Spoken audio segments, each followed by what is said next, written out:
Sejam bem-vindos a mais um vídeo aqui do meu canal, Gigi Noruega. Para quem não me conhece, meu nome é Gisele, sou carioca, moro na Noruega há 17 anos. Bem, hoje eu decidi fazer um vídeo dedicado aos meus seguidores lá no Instagram. Quem ainda não me adicionou, adicione aqui. E quem ainda não se inscreveu nesse canal, que absurdo! Tá na hora de se inscrever, gente! Quanto mais gente, melhor! Bem, o que eu vou fazer hoje é responder as caixinhas de perguntas que eu já coloquei faz um tempo, mas hoje eu tive tempo aqui, graças a Deus, de responder vocês, porque eu demoro, mas não falho. Então, olha, a primeira pergunta que eu tenho para responder, eu tô aqui com elas todas aqui no meu celular. Os vikings são fechados como outros europeus? Paqueram? Eu já inclusive respondi essa pergunta lá no Instagram, né? Mas eu vou responder aqui para vocês, para que vocês aí que não me acompanham lá possam assistir por aqui também. Olha, vamos combinar, vamos começar assim do básico e do óbvio. Pessoas são diferentes, cada pessoa tem um jeito de ser, mas o que eu gostaria de enfatizar aqui é que a gente pode sim dizer que a grande maioria de um determinado local é conhecida de uma tal forma. Então eu não vou dizer, por exemplo, que os brasileiros são conhecidos por serem pessoas muito fechadas. Não posso afirmar isso, né? Da mesma forma que eu não posso dizer que os noruegueses são conhecidos por serem muito abertos. Então aí já respondi mais ou menos a pergunta. Eles realmente são mais fechados se comparados com o povo brasileiro.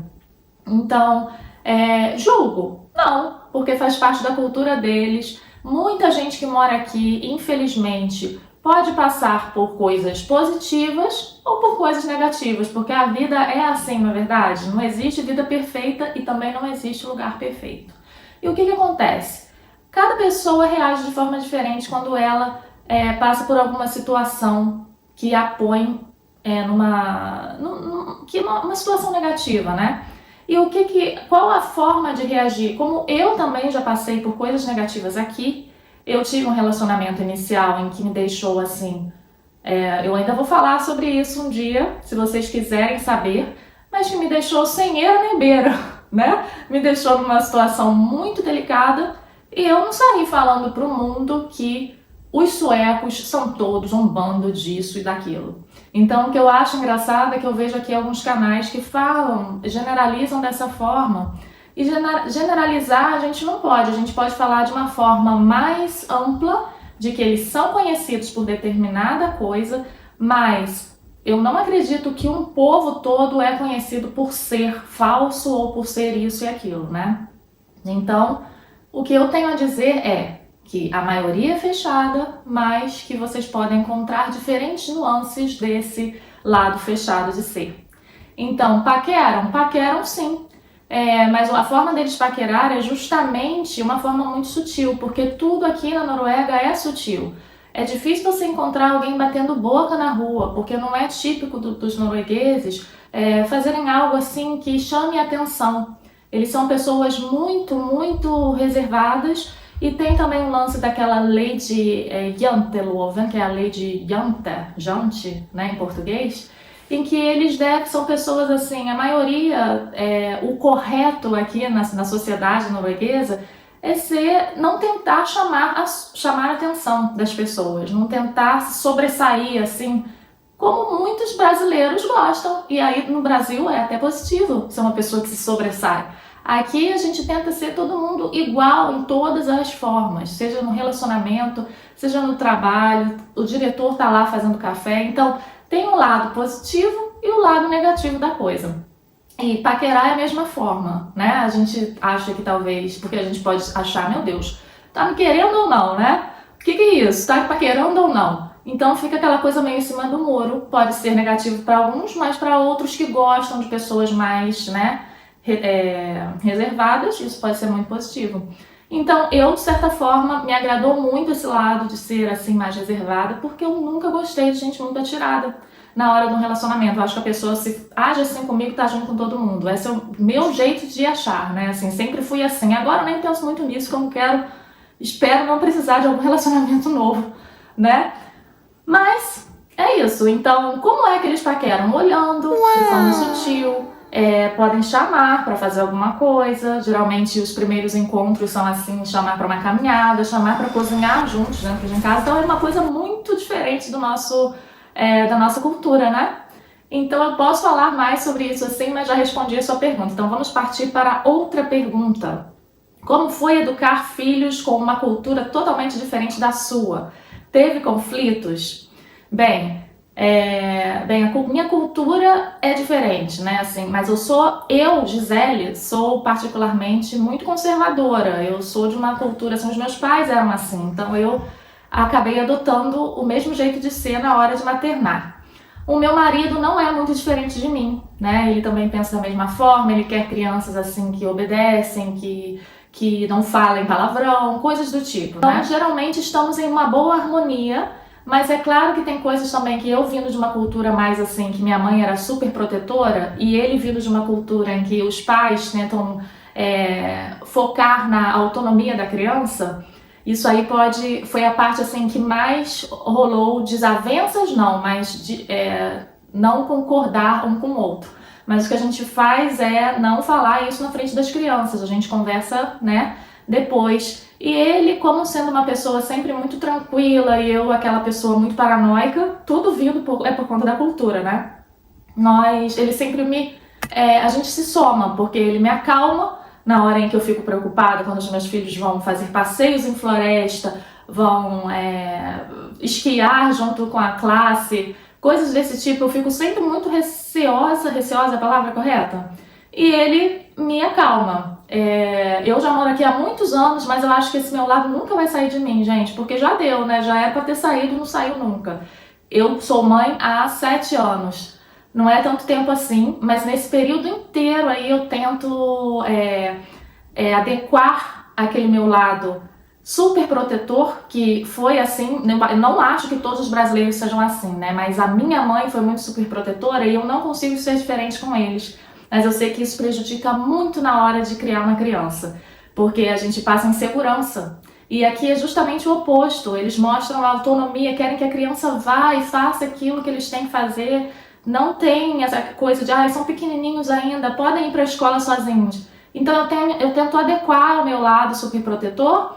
Por exemplo, deixo ele sozinho, mas eu vou atrás, tá? Vou lá, eu ali de espião. Eu até fiz um reel sobre isso aí no Instagram, que vocês podem ver. E não é mentira não, gente. Eu não deixo meu filho sair sozinho aqui. Eu acho muito novo ainda, né? E desde os 6 anos tem criança lá, indo sozinha para a escola. Né? E então são esse tipo de coisa assim que sempre já começou quando eu parei, né? Porque já me falaram lá no hospital, não dê banho na criança todo dia. E não é que eu não dei, como bebê eu não dei. Eu fiquei com medo, né? Mãe de primeira viagem, escutei isso aqui, eu não sabia como era no Brasil, não dei. Tava lá a criança fedida, mas até que não fedia, sabe? Eu deixava, até que passou um tempo que eu falei, gente, não dá pra eu viver nessa vida de cascão, não.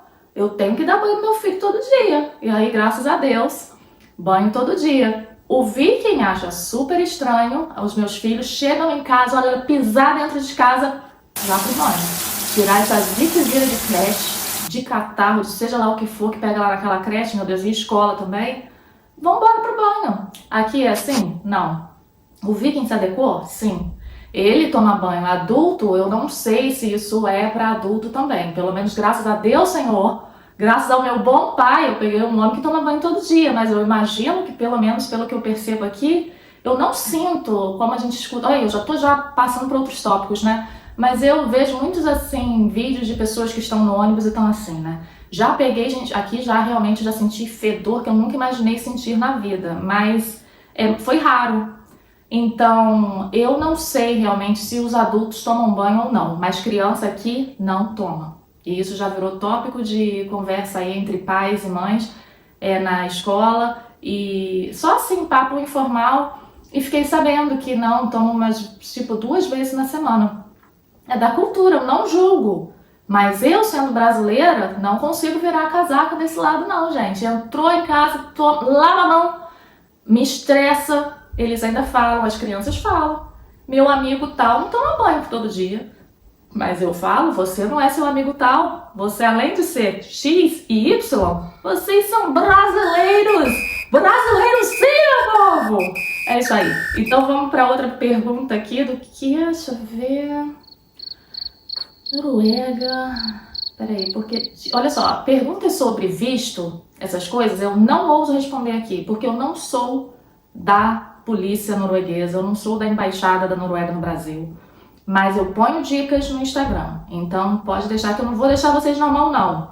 Mas outra pergunta, conta um resumo da sua história, sou nova aqui.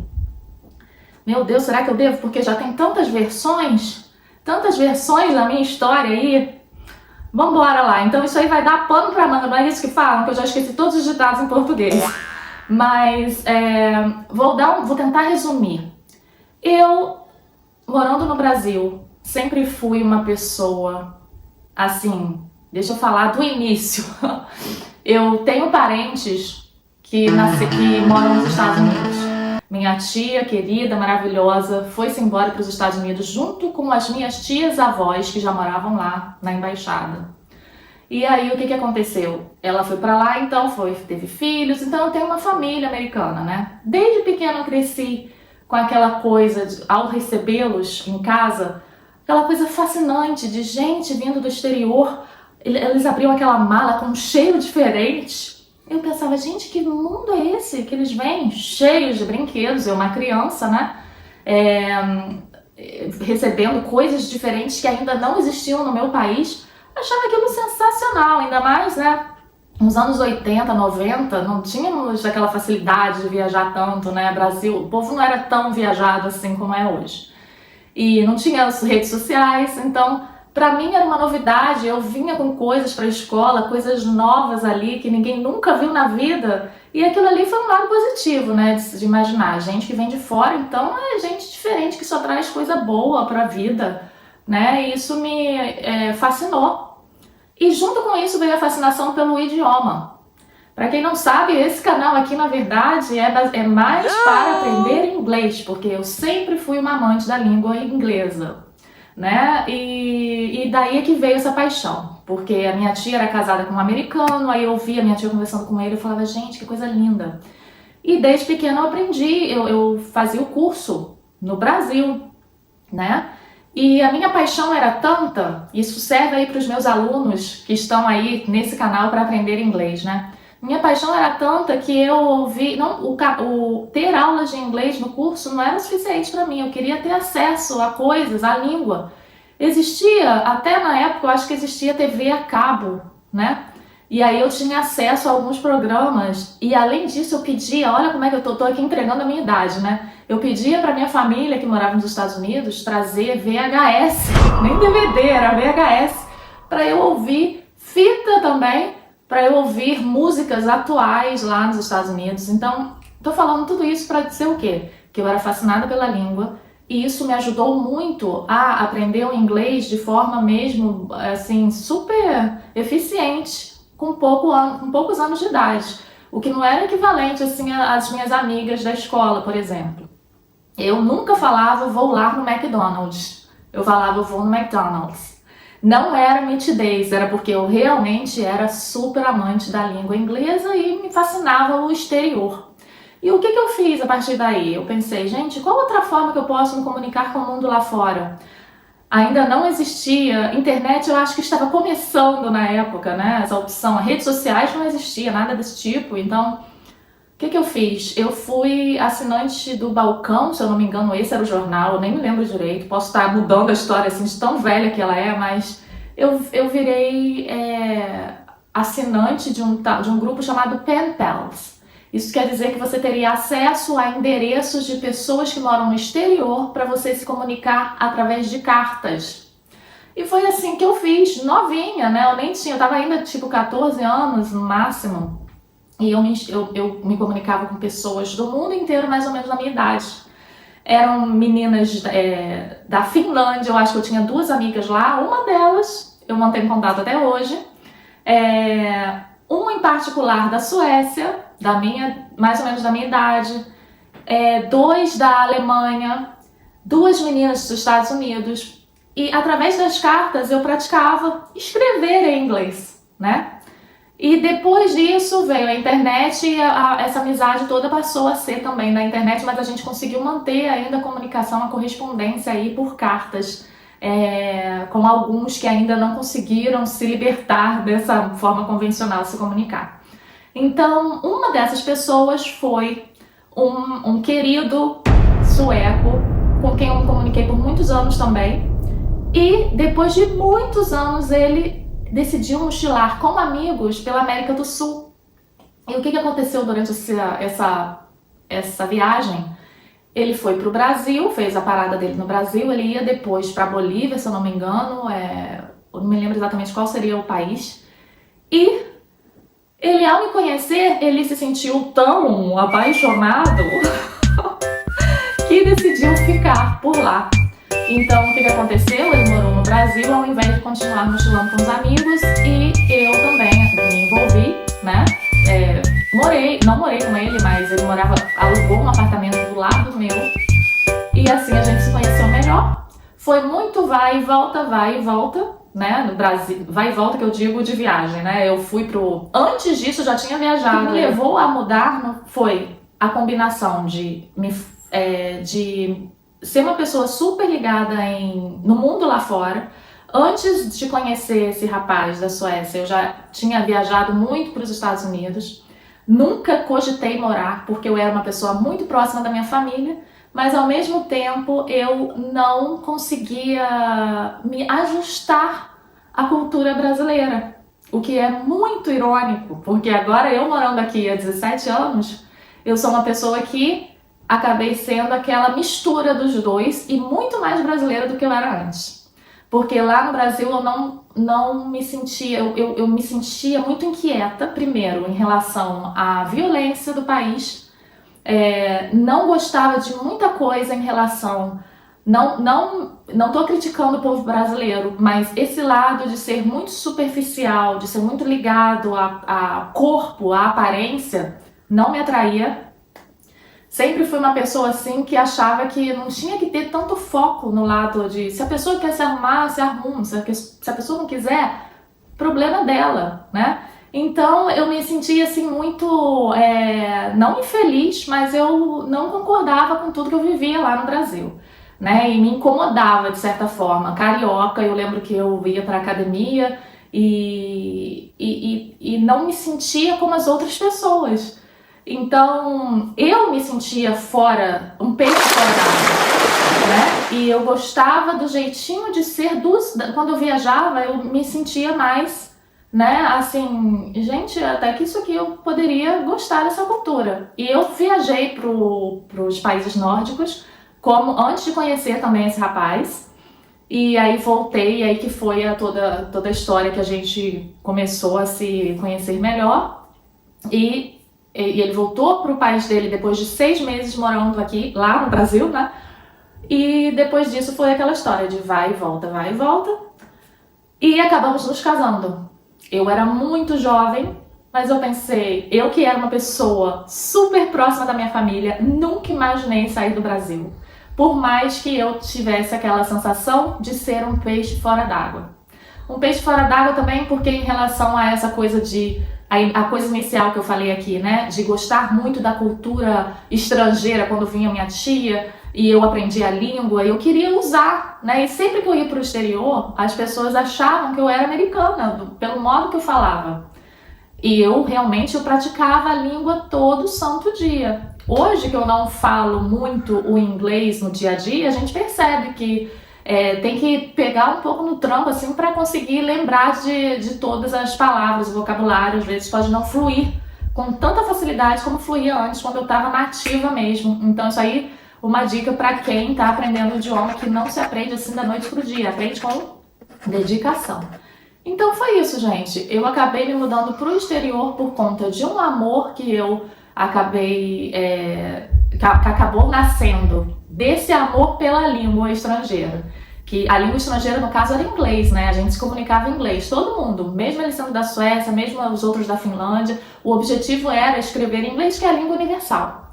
Então, foi através disso, me mudei pra cá e com 4 anos de relacionamento a coisa não deu certo repentinamente. Então, aí eu volto para a primeira pergunta em que eu falei que muita gente fica colocando, cospe no prato que comeu, baseado na própria experiência que passou, né? Não julgo também, porque cada um é cada um tem uma forma de reagir, mas eu, em particular, não vou falar que toda nação sueca não serve para se relacionar, né?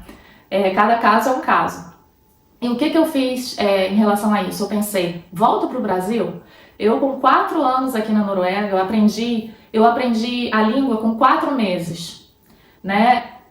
4 meses eu concluí o curso. Agora, falar, me sentir fluente, talvez eu diria que com 1 ano. E aí eu já tinha emprego, já estava lá super, como eu posso dizer, agora esqueci a palavra, mas eu não me sentia mais eu tinha as dificuldades normais de um imigrante, mas eu já tinha emprego, foi aquele baque por eu ter que me separar, né? E aí uma amiga minha querida me ajudou, eu me mudei com ela e continuei no país, né? Fiquei com ela um período, morando com ela, e lá eu fui me estruturando e continuei no país, encontrei um emprego melhor e assim foi. Até depois de muitos anos eu encontrei o meu atual, né? E tive família com ele. Então você aí que está pensando, meu Deus, eu me encontro com 30 anos, né, não tenho família ainda, era eu com 30 anos, né? Porque eu vim com 20, né, nos 20, estava super realizada, casada, divorciei, tive que começar do zero de certa forma, mas aí eu foquei em mim, não deu certo de novo em outro relacionamento porque a pessoa não queria família, e aí finalmente eu encontrei uma pessoa que combinava comigo, né? Então também isso aqui é um exemplo para vocês que estão aí, que se encontram naquela fase, que querem ter família e não sabem se isso vai dar certo, já tô ficando velha, né? Não se desesperem, gente, porque aí o meu pensamento nesse momento foi o seguinte: eu acho que todos os lados da moeda têm as suas vantagens e desvantagens, né? A vantagem de estar sem uma família existe porque tem a liberdade, né? A pessoa tem a liberdade, tem mais tempo para si, mais autoconhecimento, não tem muito estresse.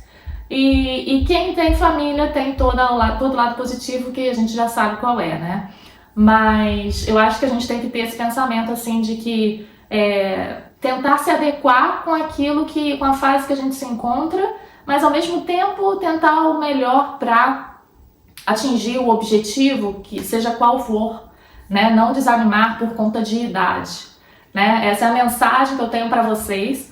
Depois de ter falado tanto, só 3 pobres perguntas que eu respondi aqui. As perguntas não são pobres, mas o vídeo acabou sendo tão amplo, né, que eu vou parar por aqui para fazer com que vocês venham mais vezes, porque ainda temos perguntinhas aqui que eu irei responder para vocês, mas vou deixar vocês aí no suspense. Quero que vocês voltem para ouvir o resto da história e as dicas e o meu lado coach de ser, né, para que eu sirva de inspiração para aqueles que precisam. Um beijo grande, obrigada por terem assistido esse vídeo. Eu espero que voltem mais vezes. Não esqueçam de se inscrever.